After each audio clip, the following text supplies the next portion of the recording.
Oke, kita awali dengan memahami apa yang dimaksud energi dan bagaimanakah sifat energi itu sendiri. Ya, energi merupakan kemampuan untuk melakukan kerja, di mana sifatnya adalah sesuai dengan hukum termodinamika, yaitu energi tidak dapat diciptakan, tidak dapat dimusnahkan, tetapi dapat diubah dari satu bentuk ke bentuk yang lainnya. Nah, bagaimanakah aliran energi dalam ekosistem? Mari kita simak bersama gambar yang disajikan pada monitor. Ya, kalian bisa lihat panah berwarna biru yang menunjukkan adanya aliran energi dari satu komponen ke komponen yang lainnya. Sumber energi utama kehidupan adalah sinar matahari, yang kemudian dimanfaatkan oleh tumbuhan untuk melakukan fotosintesis. Tumbuhan mengubah energi radiasi matahari menjadi energi kimia dalam bentuk karbohidrat. Energi kimia tersebut selanjutnya dirubah menjadi energi kinetik dan panas oleh konsumen dengan pemanfaatan karbohidrat. Selanjutnya, konsumen yang mati akan dimanfaatkan oleh dekomposer. Dekomposer dapat mengubah energi potensial pada konsumen menjadi energi panas, yang mana energi panas di sini ditunjukkan pada panah berwarna merah. Aliran energi terjadi beriringan dengan aliran materi. Aliran materi tampak pada panah berwarna kuning. Dekomposer mengubah bahan organik dari konsumen menjadi bahan anorganik yang dapat dimanfaatkan oleh tumbuhan untuk melakukan fotosintesis, proses di mana tumbuhan dapat memanfaatkan energi matahari. Artinya, untuk dapat menjaga aliran energi, aliran materi pun harus terjaga dengan baik. Nah, jadi bisa kita ketahui bahwa aliran energi dapat diartikan perpindahan energi dari satu tingkatan trofik ke tingkatan berikutnya.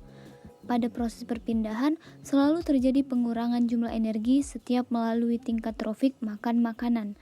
Energi dapat berubah menjadi bentuk lain seperti bentuk energi kimia, energi mekanika, energi listrik, dan energi panas. Dalam ekosistem ini ada namanya proses yang dinamakan rantai makanan. Dan suatu rantai makanan dia terdapat tingkatan, yang dimana tingkatannya yang pertama ada produsen, ada konsumen, dan ada dekomposer. Produsen yang artinya adalah organisme yang dapat mengolah makanannya sendiri yang melalui proses yang disebut dengan proses fotosintesis. Nah, yang kedua adalah konsumen, yang dimana organisme tersebut tidak dapat mengolah makanannya sendiri, yang disebut dengan organisme heterotrof. Dan konsumen dalam ekosistem dapat digolongkan menjadi beberapa tingkat lagi, yang kita sebut dengan konsumen tingkat 1 atau konsumen primer yang dikelompokkan dengan herbivora, terus konsumen tingkat 2 atau konsumen sekunder. Nah, di sini ada konsumen tingkat 3 atau konsumen tersier. Nah, di sini ada dekomposer. Beberapa organisme mendapatkan energinya dengan cara memakan detritus atau materi organik dari organisme lain. Dan detritivora yaitu organisme yang memakan detritus, dan organisme detritivora antara lain yaitu cacing tanah, kutu kayu, kepiting, dan siput. Oke, next. Kalau sebelumnya kita udah membahas apa sih sebenarnya itu rantai makanan, kali ini kita akan membahas tentang jenis rantai makanan. Rantai makanan dimulai dari produsen yang mengubah energi cahaya dari matahari menjadi energi kimia. Berdasarkan organisme yang mengawali, ternyata nih rantai makanan dibagi menjadi beberapa tipe. Nah, tipe yang pertama yaitu rantai perumput, yang kedua rantai detritus, dan yang ketiga rantai parasit. Jenis rantai makanan pertama yang akan kita bahas yaitu rantai makanan perumput. Sebenarnya rantai makanan yang satu ini paling sering ditemui dan dikenali di lingkungan sekitar kita. Rantai makanan ini dimulai dari tumbuh-tumbuhan sebagai produsen pada tingkat trofik pertamanya. Nah, untuk lebih memudahkan kita tentang rantai makanan perumput ini bisa kita lihat pada contoh. Di sini rumput berperan sebagai produsen yang kemudian akan dimakan oleh belalang sebagai konsumen pertama. Kemudian belalang dimakan oleh katak sebagai konsumen kedua.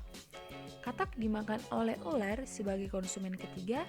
Dan ular dimakan oleh elang, di mana elang akan berperan sebagai konsumen keempat. Yang kemudian selanjutnya jika elang mati, maka bangkai elang tersebut akan dimakan oleh organisme lain dan diuraikan oleh bakteri pengurai. Jenis rantai makanan berikutnya yaitu rantai makanan detritus. Jadi rantai makanan yang satu ini tidak dimulai dari suatu tumbuhan, melainkan dimulai dari detritivor. Detritivor yaitu suatu organisme heterotrof yang mendapatkan energi dengan cara memakan sisa-sisa dari makhluk hidup. Jadi rantai makanan detritus itu yaitu fragmen ataupun hancuran dari organisme seperti hewan dan tumbuhan yang mati dan sisa organisme seperti kotoran hewan, daun, ranting yang gugur yang kemudian akan diuraikan oleh pengurai ataupun dekomposer.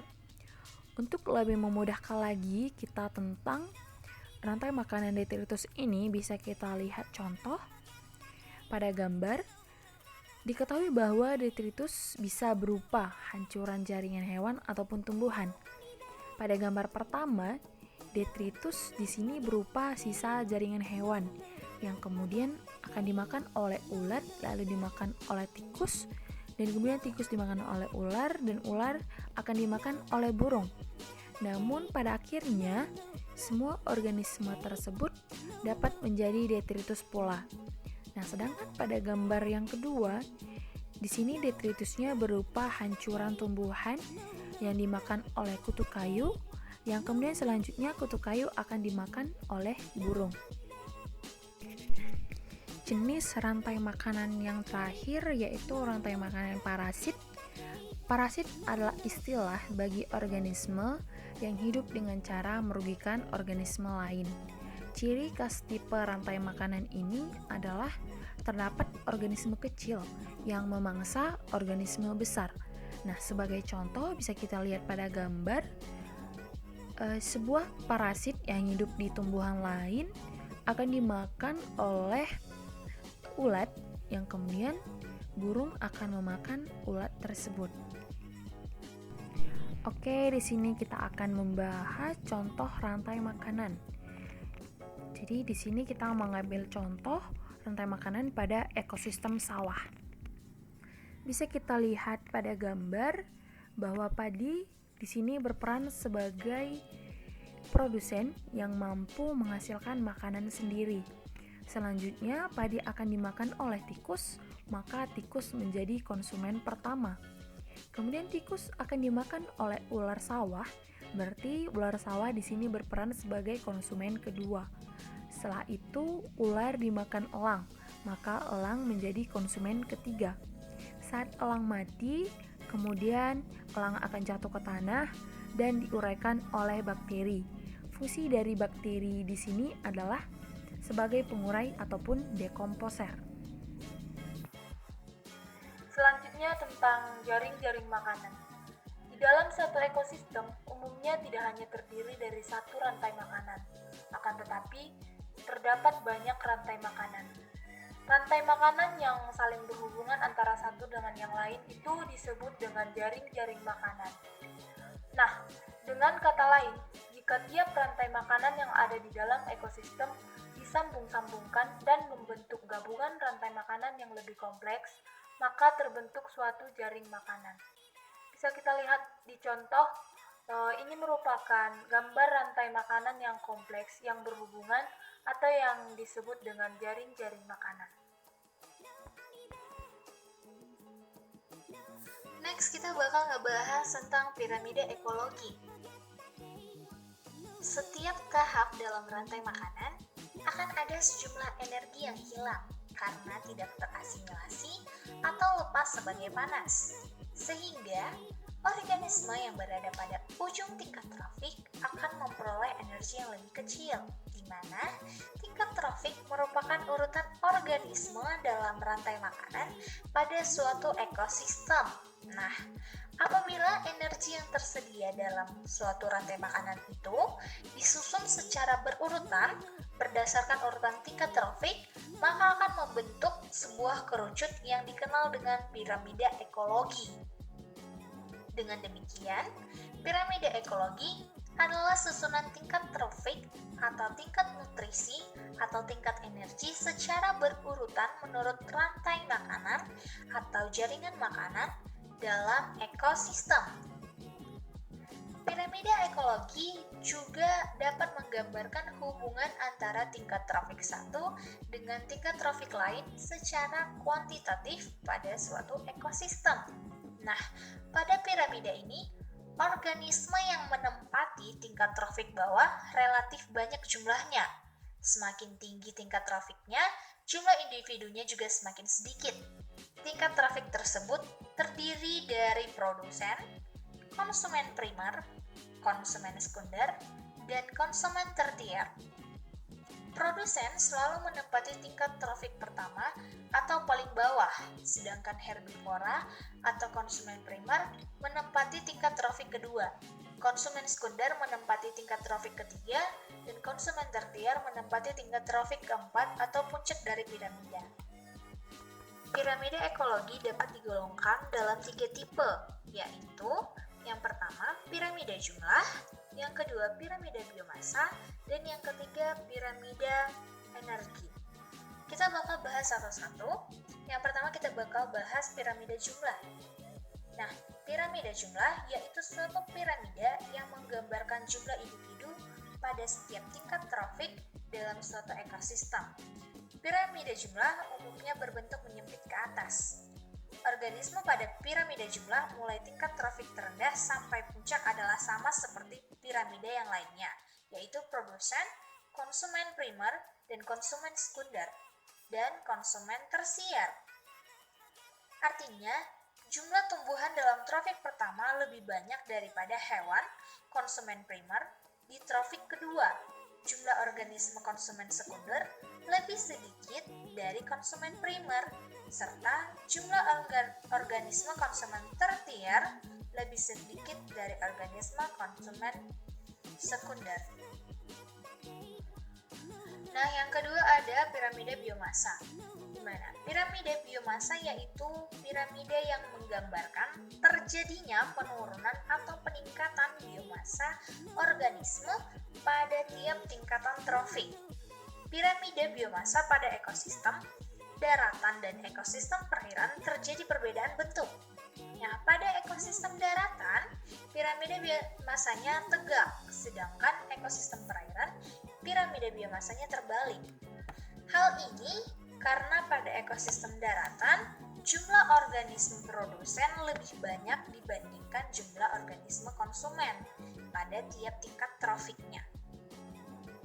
Maka, biomasa konsumen makin kecil menuju ke puncak piramida, sedangkan dalam ekosistem perairan, biomasa konsumennya selalu lebih besar daripada biomasa produsen. Dan yang ketiga atau yang terakhir ada piramida energi, di mana piramida energi adalah piramida yang menggambarkan hilangnya energi pada saat perpindahan energi makanan di setiap tingkat trofik dalam suatu ekosistem. Pada piramida energi, tidak hanya jumlah total energi yang digunakan organisme pada setiap taraf trofik rantai makanan, tetapi juga menyangkut peranan berbagai organisme di dalam transfer energi. Nah, dalam penggunaan energi, makin tinggi tingkat trofiknya, maka makin efisien penggunaannya. Namun, panas yang dilepaskan pada proses transfer energi menjadi lebih besar. Hilangnya panas pada proses respirasi juga makin meningkat dari organisme yang taraf trofiknya rendah ke organisme yang taraf trofiknya lebih tinggi. Sedangkan untuk produktivitasnya, makin ke puncak tingkat trofik makin sedikit, sehingga energi yang tersimpan semakin sedikit juga. Energi Energi dalam piramida energi dinyatakan dalam kalori per satuan luas per satuan waktu. Ketiga tipe piramida ekologi tersebut, piramida energi merupakan piramida yang terbaik karena dapat memberikan gambaran menyeluruh berkaitan dengan sifat-sifat fungsional suatu ekosistem. Piramida energi juga menunjukkan efisiensi, ekologi atau keproduktifan ekosistem. Di samping itu, piramida energi tidak dipengaruhi oleh ukuran organisme dan kecepatan metabolisme pada tiap organisme. Sehingga, apabila semua sumber energi diperhitungkan, maka bentuk piramida selalu tegak sesuai dengan hukum termodinamika kedua.